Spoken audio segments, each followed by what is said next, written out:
Welcome to my channel कहानियां कुछ सच्ची कुछ अच्छी। स्वतंत्र द्वीप की मेहमान। परिस्थितियां जीवन को बदल देती हैं और जीवन भी परिस्थितियों को बदलने की योग्यता रखता है। इसलिए हम कहते हैं कि मनुष्य परिस्थितियों का दास नहीं, अपितु परिस्थितियां मनुष्य की दासी होनी चाहिए। इसलिए कोई भी कार्य ऐसा नहीं जो तुम न कर सकते हो। ऐसा एहसास मुझे तब हुआ जब मुझे होश आया, लेकिन मेरा विचार तुरंत छिन्न भिन्न हो गया, क्योंकि मैंने अपने को मरा समझकर नरक में पाया। आश्चर्य ही उपासना का आधार है और प्रभु को पाने की पहली सीढ़ी। परमात्मा का बनाया हुआ यह संसार और ब्रह्मांड आश्चर्य से भरा पड़ा है। आश्चर्य दार्शनिकता को जन्म देती है और मेरे लिए यह नरक कोई आश्चर्य से कम नहीं था, क्योंकि मैं तो नरक की नहीं वरन अपने आप को स्वर्ग की अधिकारिणी मानती थी। वह नरक समुद्र के बीच अनजान से एक छोटे से टापू पर था, जो भयंकर वनों से घिरा हुआ था। प्रकृति, समय और धैर्य, ये तीन हर दुख की दवा है और इस समय ये तीनों ही मेरी साथी थी। उस नरक में बहुत से नंगे लोगों ने मुझे चारों ओर से घेरा हुआ था। जवान, बूढ़ी औरतें और बच्चे एवं युवक और वृद्ध सभी बिल्कुल नग्न। एक औरत मेरे मुख पर पानी की छींटे मार रही थी और अजीब सी भाषा बोल रही थी। नीलू तागंडा, उसके हाथ की ओक में पानी था। इससे मुझे आभास हुआ कि वह जैसे मुझे कह रही है कि पानी पियोगी क्या। मुझे लगा कि नीलू शब्द संस्कृत के नीर का अपभ्रंश है। अब मैं समझी कि मैं मरी नहीं, मैं तो यही समुद्र के किसी अनजान टापू पर हूँ और ये लोग रहस्यमय आदिवासी हैं जिन्हें दुनिया नहीं जानती। नग्न, छोटे बाल, लाल लाल रंग की नुकीली नाक और हाथ में लोहे की नुकीले तीर और दिन में भी जलती हुई मशाले थामे मुझे वे लोग निश्चित ही दूसरे ग्रह के प्राणी लग रहे थे। मुझे होश में आया देखकर एक हट्टा कट्टा युवक भाला लेकर मेरी ओर दौड़ा और भाले को मेरी छाती में धंसाने वाला ही था, लेकिन एक दूसरे मर्द ने उसे रोक लिया और औरतें मुंह फाड़कर जोर जोर से चिल्लाने लगी, पाऊप पाऊप। मैंने उनकी इस भाषा का अर्थ समझा कि जाओ, आफत जाओ। मुझे एहसास हो गया कि इन लोगों ने मुझे बचाया नहीं, बल्कि यह तो आदमखोर जनजाति है। लेकिन मेरे मांस पर पहले हक किसका होगा, इसलिए आपस में इन लोगों का झगड़ा हो गया। समुद्र में मुझे फेंका गया ताकि मैं मौत के आगोश में चली जाऊं और इन लोगों ने मुझे निकाल लिया ताकि ये लोग एक दिन का भोजन कर सके। मुझसे ज्यादा भाग्यवान कौन था भला उस समय कि मेरा शरीर किसी के भोजन के लिए काम आए। देश की आजादी के लिए तो मेरी जंग सफल न हो सकी, अब मेरे शरीर का मांस किसी के खाने के काम आ जाए और हड्डियों का ढांचा इनके अस्त्र शस्त्र के काम आए, तो यह तो मेरे लिए स्वर्ग प्राप्ति से भी बड़ी उपलब्धि होगी। मैंने हाथ जोड़कर अपने आप को उन लोगों को समर्पित कर दिया और ओम का उच्चारण करने लगी। लेकिन जैसे ही मैंने ओम का उच्चारण किया तो उन सब लोगों ने भी हाथ जोड़कर होम होम कहना शुरू किया। वे ओम के स्थान पर होम कह रहे थे और हाथ में जलती हुई मशालें उन्होंने एक कुंड में डालनी शुरू कर दी और कुछ औरतें आसपास की फूल पत्तियां तोड़ तोड़कर मेरे ऊपर श्रद्धा भाव से चढ़ाने लगी। अजीब सा गीत गाने लगी थी। सूर्य मारा में देवम मारा वे इप्पडे पोवद्दू। अब मेरी समझ में इनकी भाषा थोड़ी थोड़ी आने लगी थी, जिसमें संस्कृत, तमिल, तेलुगु का आभास होता है। इससे एक बात का अंदाजा तो मैंने लगा लिया था कि ये लोग भले ही हजारों सालों से इस वीरान टापू पर रह रहे हो, लेकिन है हमारे भाई ही। तभी एक लड़ाकू जहाज जैसे ही उस द्वीप के ऊपर से गुजरा तो उन लोगों ने आसमान की ओर आग के तीर छोड़ने शुरू कर दिए, जिससे मुझे अंदाजा हो गया कि ये लोग तो अग्निबाण चलाने में भी माहिर है। हाय अभागन थी मैं, उन लोगों ने मेरी हत्या न की और देवी समझकर मुझे पूजना शुरू कर दिया। नित्य प्रति मेरे आगे आग जलाई जाती। वे लोग आग को पवित्र मानते थे और प्रसाद के रूप में कछुए के अंडे, अधपकी मछली, केचुए आदि मुझे खाने के लिए दिया जाने लगा। कौचों से निकालकर सीपियों के जीव तो ऐसे खिलाए जैसे हम बचपन में मूंगफली छिलकर खाते थे, लेकिन मैं तो शाकाहारी थी। हालांकि ब्रिटिश यातना गृह में मैं शाकाहारी कहाँ रही थी भला। मुझे तो कई बार जबरन गोमांस तक खिला दिया गया था और मेरा शरीर और आत्मा दोनों ही अपवित्र हो चुकी थी, लेकिन मन तो मेरा देश की आजादी के लिए तड़प रहा था।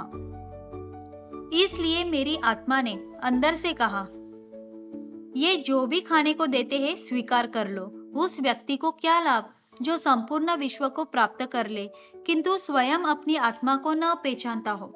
आत्मा की आवाज साक्षात ईश्वर की वाणी होती है। उन्होंने मेरी भूख का ख्याल रखा, मेरा अतिथि सत्कार किया, इसलिए वे प्रशंसा के पात्र थे। अब सत्य तो यह है कि प्रशंसा निरर्थक शब्दों की प्रतिध्वनि कहे तो कुछ गलत नहीं।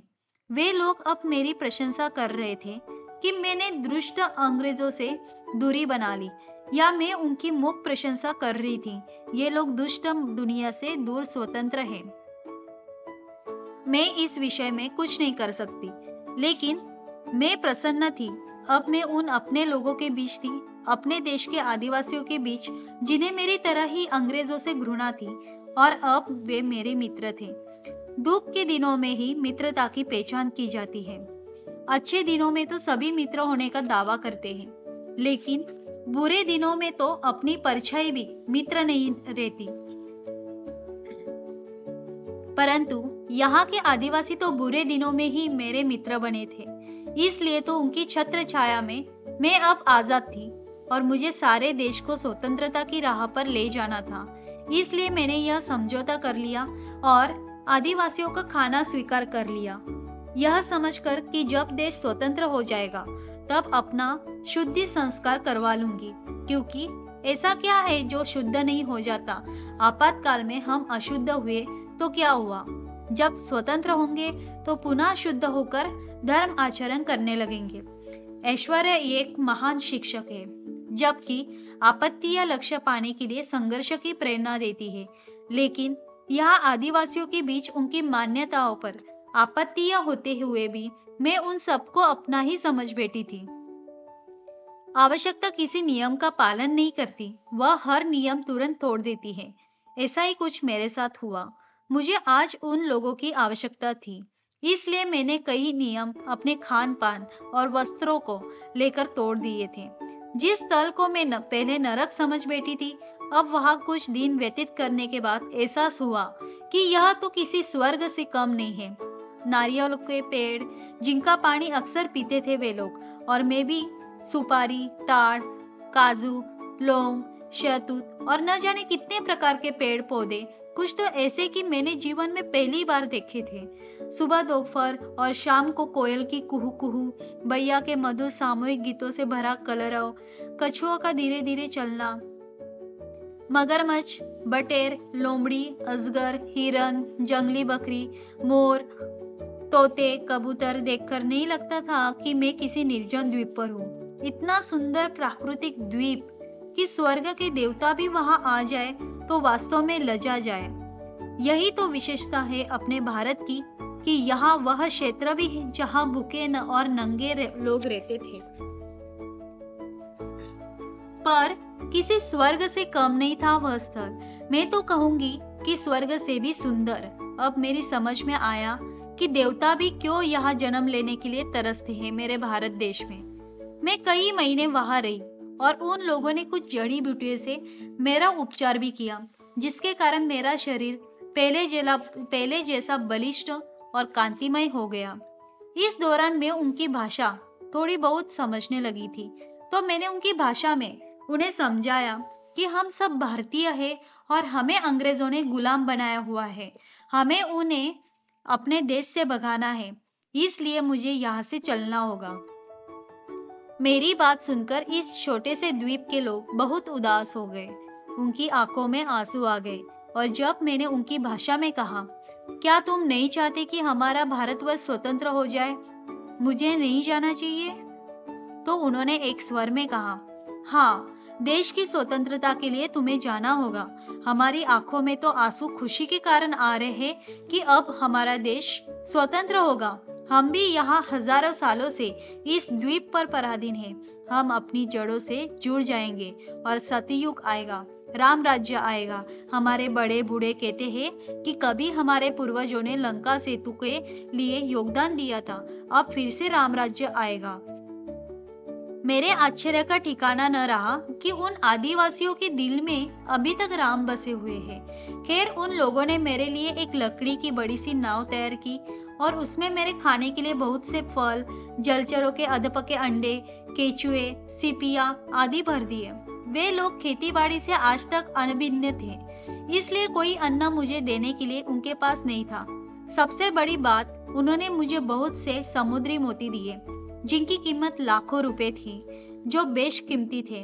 उन्हें देते हुए उनके मुखिया ने कहा था, देवी अम्मा, हम तो भूखे नंगे लोग हैं, लेकिन हमारा प्रकृति का नाता सदियों से है, इसलिए दोनों समय हमारा पेट भर ही जाता है। लेकिन हमारा देश तो हमने पुरखों से सुना है कि बहुत विशाल है। उसकी स्वतंत्रता के लिए कीमती धातुओं की जरूरत होगी। यह मोती ले जाइए और लोगों में बांटकर उन्हें देश को स्वतंत्र कराने के लिए तैयार कर लीजिए। विशाल देश पर जहां आप जैसी देवी और देवता निवास करते हैं, वहां आप जंग छेड़िए और यहाँ समुद्र में हम उनके जलियानों को डुबाते रहेंगे। कुछ भी हो जाए, अपने इस छोटे से द्वीप पर हम उन्हें कभी भी कदम न रखने देंगे। हम मर जाएंगे, हमारा द्वीप वीरान हो जाएगा, लेकिन विदेशियों के आगे कभी नहीं झुकेंगे। उनकी देशभक्ति की बातें सुनकर मेरी आंखें एक बार फिर नम हो गई थी कि जो आदिवासी सदियों से देश से कटे हुए हैं, गरीबी तथा अन्न धन के अभाव में ये आदमखोर तक बन गए हैं, परंतु उन्हें भी अपनी भारत भूमि से कितना प्रेम है। इनके बीच रहकर मैं जान गई थी कि गरीबों को हमारी हमदर्दी और दया की आवश्यकता नहीं होती, उन्हें हमारे प्रेम और देखभाल की आवश्यकता होती है। वे हमें उससे कहीं अधिक देख सकते हैं जितना हम उन्हें देते हैं। क्या इसी द्वीप में गरीब भारतीय हैं? नहीं, ऐसा नहीं है। पूरे भारत के अनेक स्थलों पर गरीब मिल जाएंगे। ऐसे बहुत से लोग तुम्हारे बीच में हैं जो दुखी हैं, क्योंकि उन्हें ना कोई प्रेम करने वाला और न कोई अपना कहने वाला है। यही वास्तविक गरीबी है। हमें उन लोगों की जरूरत है। विदाई के वक्त मेरी आंखों में आंसू आ गए, परंतु उनमें से कई चेहरे उदास थे तो कई चेहरों पर मुस्कान भी थी, क्योंकि उन लोगों की धारणा थी कि अतिथि को विदा करते वक्त चेहरे पर मुस्कान ही होनी चाहिए।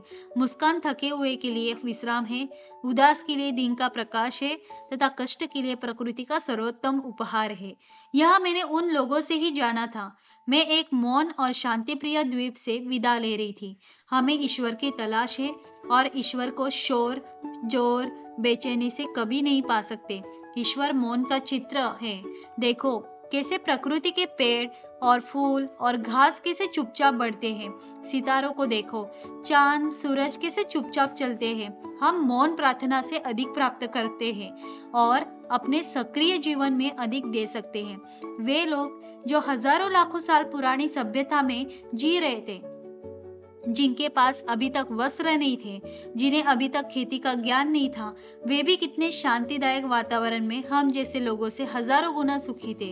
हमने तो विलासिता के तमाम साधन ज्ञान विज्ञान के बल पर जुटा लिए हैं, परंतु हम कहाँ सुखी हैं। वे लोग सदियों से समुद्र के बीच छोटे से द्वीप में रहते आए हैं, इसलिए उन्होंने मेरी नाव को इतना सूक्ष्मता से डिजाइन किया था कि वह समुद्र में ज्वार भाटे आदि के कारण डूब नहीं सकती थी।